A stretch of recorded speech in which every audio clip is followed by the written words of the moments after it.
নমস্কাৰ বন্ধুসকল NBSM 87 YouTube চেনেললৈ আপোনালোক সকলোকে স্বাগতম জনাইছো।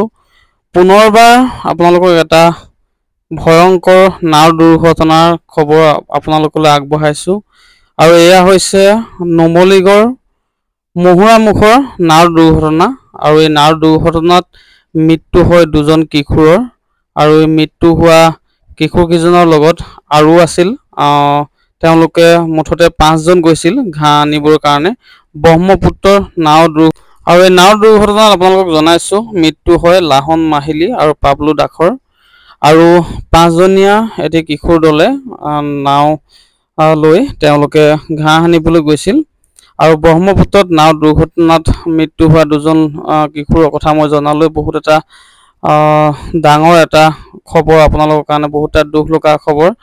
টুলুঙা নাওখনত মুঠতে আছিল 5 জন ব্যক্তি আৰু এই ঘটনা হৈছে নুমলীগড় মহুৰামুখত আৰু হসাকৈ এটা বহুত দুখ লগা ঘটনা আৰু এই ঘটনাটোকে আপোনালোকৰ আগলৈ মই আগবঢ়াই দিছো গতিকে চাওকচোন সম্পূৰ্ণ ভিডিঅটো আৰু বন্ধুসকলে ভিডিঅটো কন্টিনিউ চাব কিয়নো এই বছৰটোত কিশোৰসকলৰ মৃত্যুৰ সংখ্যা অধিক হৈ পৰিছে আৰু বিদ্যুৎত লাগি আৰু কেনে ধৰণে কিশোৰৰ দুৰ্ঘটনা হৈছে হেয়া ভিডিঅ মই আপোনালোকলৈ প্ৰেৰণ কৰিছো গতিকে আপোনালোকে ভিডিঅটো সম্পূৰ্ণ চাব আৰু আন এজনে চাব পৰাকৈ শ্বেয়াৰ কৰি দিবলৈ মই অনুৰোধ জনাইছো। মুখত ভয়ংকৰ নাও দুৰ্ঘটনা সংঘটিত হৈছে ব্ৰহ্মপুত্ৰত নাও দুৰ্ঘটনাগ্ৰস্ত হৈ 2 কিশোৰৰ মৃত্যু হৈছে। নাও দুৰ্ঘটনাত মৃত্যু হৈছে লাহন মাহিনী পাপলু দাসৰ বানৰ মাজতে মাছ চাপৰিত এই নাও দুৰ্ঘটনা সংঘটিত হয়। টুলুঙা নাওখনত আছিল কিশোৰসহ 5 যুৱক 3 যুৱকক উদ্ধাৰ কৰে স্থানীয় ৰাইজে। ভৰা ব্ৰহ্মপুত্ৰত টুলুঙা নাৱেৰে ঘাঁহ আনিবলৈ গৈছিল যুৱকৰ দলটো। এয়া নুমলীগড়ৰ মহুৰামুখত সংঘটিত ভয়ংকৰ নাও দুৰ্ঘটনাৰ খবৰ আমি জনাইছো। ব্ৰহ্মপুত্ৰত নাও দুৰ্ঘটনাগ্ৰস্ত হৈ 2 কিশোৰৰ মৃত্যু হৈছে। নাও দুৰ্ঘটনাত মৃত্যু হৈছে লাহন মাহিলী আৰু পাপলু দাসৰ বানৰ মাজতে মাছ চাপৰিত এই নাও দুৰ্ঘটনা সংঘটিত হৈছে। টুলুঙা নাওখনত আছিল কিশোৰসহ 5 যুৱক 3 যুৱকক উদ্ধাৰ কৰিছে স্থানীয় ৰাইজে। ভৰা ব্ৰহ্মপুত্ৰত টুলুঙা নাৱেৰে ঘাঁহ আনিবলৈ গৈছিল এই যুৱকৰ দলটো। 3টা ড্ৰাউনিং কেছ আহিলে।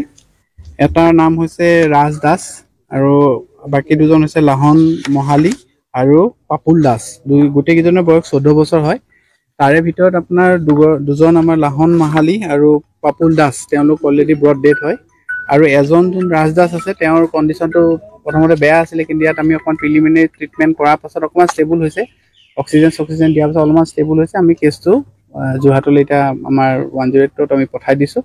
বাকীখিনি আৰু তেওঁলোকে হেৰি কৰিব। আনফালে ডিব্ৰুগড়ত বানৰ মাজতে বিদ্যুৎস্পৃষ্ট হৈ 2টি শিশুৰ মৃত্যু হৈছে। বগীবিলৰ ধনেকণাত 2 ভাতৃৰ কৰুণ মৃত্যু। বিদ্যুৎস্পৃষ্ট হৈ মৃত্যু ৰূপম বৰা দিগন বৰাৰ। বুধবাৰে নিশা সংঘটিত হয় এই শোকাবহ ঘটনাটো। ডিব্ৰুগড়ত বানৰ মাজতে বিদ্যুৎস্পৃষ্ট হৈ মৃত্যু হোৱা লোকৰ সংখ্যা 3 জনলৈ বৃদ্ধি পাইছে। কিছুদিন পূৰ্বে জলমগ্ন কেন্দ্ৰীয় বিদ্যালয়ৰ হোষ্টেলত বিদ্যুৎস্পৃষ্ট হৈ মৃত্যু হৈছিল এজন শিক্ষকৰ।